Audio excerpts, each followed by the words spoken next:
आज बात करते हैं इस देश के किसानों पर, जो इस देश के मिट्टी चीर कर अन्न उपजाता है। नमस्कार, मैं रमेश कुमार, आप देख रहे हैं अम्बेडकर आवाज 2 पर। जब जब इस देश के किसान आंदोलन करते हैं, तब तब ये सरकार उन आंदोलन को रोकने के लिए अनेकों हथकड़े अपना देते हैं।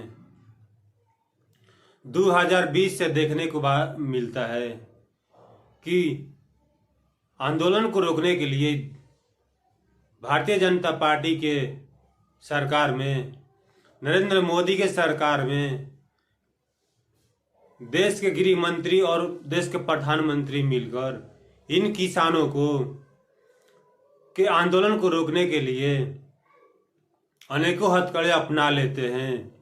जिस तरह से देखने को मिलता है कि बीच सड़क पर, हाईवे पर कील गाड़ देना, बड़े बड़े दीवारें खड़े कर देना, उन सड़कों पर गड्ढे खोद देना,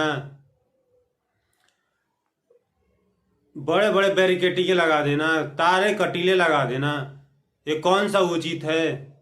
वो अपने देश के ही नागरिक हैं, अपने देश के ही आवाम के लोग हैं जो अपने हक अधिकार मांग रहे हैं।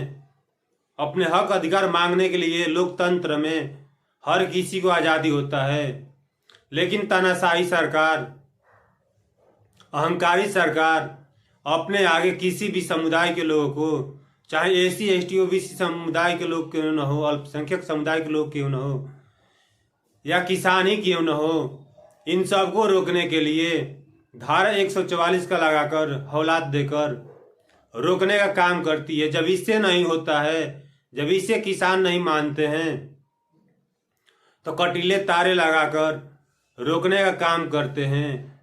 यहाँ तक कि देश के जितने पुलिस फोर्स है, जितने बटालियन हैं, उन सारे बटालियन को ये कामों पर लगा देते हैं, ये बॉर्डरों को सील करने में लगा देते हैं, आंदोलन को रोकने में लगा देते हैं।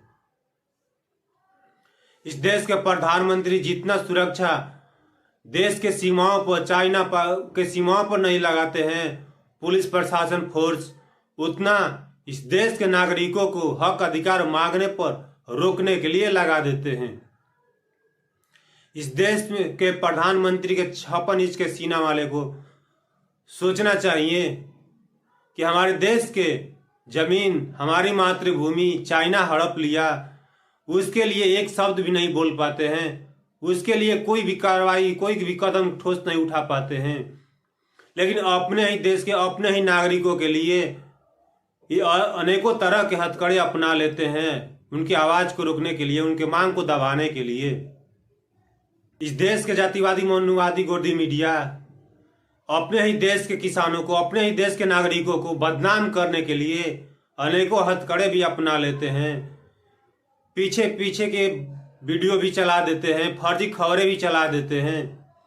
ऐसे चैनलों को, ऐसे मीडिया वालों को इस देश के किसानों को डिसलाइक करना चाहिए, ताकि इनके पास मैसेज जाए कि हम कितने खराब न्यूज़ चलाते हैं, कितने गलत रिपोर्टिंग करते हैं। इस आज के डेट में हर व्यक्ति के पास मोबाइल है। जिस चैनल पर अगर मोबाइल पे खोलकर फर्जी वीडियो चलाने पर उसको डिसलाइक करना सीख गया, तो ये गोदी मीडिया, मनुवादी जाति मीडिया सुधर जाएंगे। जिस तरह से देश में हमारे किसान खेतों में अन्न उपजाते हैं, लेकिन हमारे देश के प्रधानमंत्री खेतों पर कील रोपवा रहे हैं, कील की खेती कर रहे हैं, ताकि देश के कोने कोने से आने वाले दिल्ली में किसानों को रोका जा सके। देश के कोने कोने से आने वाले आम आवाज को रोकने के लिए ट्रेनें बंद कर दे रहे हैं। ये हमारे देश के प्रधानमंत्री ऐसे हैं। जितना खर्चा इन किसानों को रोकने में उठाते हैं, ऐसा इस देश की सुरक्षा करने में नहीं लगता होगा, उससे ज़्यादा अपने नागरिक को हक अधिकार मांगने में, सुरक्षा लगाने में खर्च हो जाता होगा। जिस तरह से देखने को मिलता है कि बैरिकेडिंग लगाने में, गड्ढा खोलने में इन गरीब मजदूर किसानों के पैसे से, टैक्स से बनता है, लेकिन बैरिकेडिंग लगाने में, पुलिस फोर्स तैयार करने में, तैनाती करने में, आंसू गोश छोड़ने में इस देश के प्रधानमंत्री कतई नहीं मानते। इस पे करोड़ों रुपया खर्चा कर देते हैं। उसी खर्चा से इन किसानों के मांग पूरी हो सकती थी, लेकिन देश के प्रधानमंत्री के दिमाग में पता न क्या चल रहा है। क्या अपने देश के नागरिकों के बारे में सोचते हैं? खुद किसी को पता नहीं चलता है कि दोयम दर्जे के नागरिक के जैसा व्यवहार करते हैं। चाहे किसी भी समुदाय का लोग क्यों ना हो, मांग करते हैं तो उन्हें पुलिस प्रशासन के माध्यम से उनके धरना खत्म करवा दिए जाते हैं।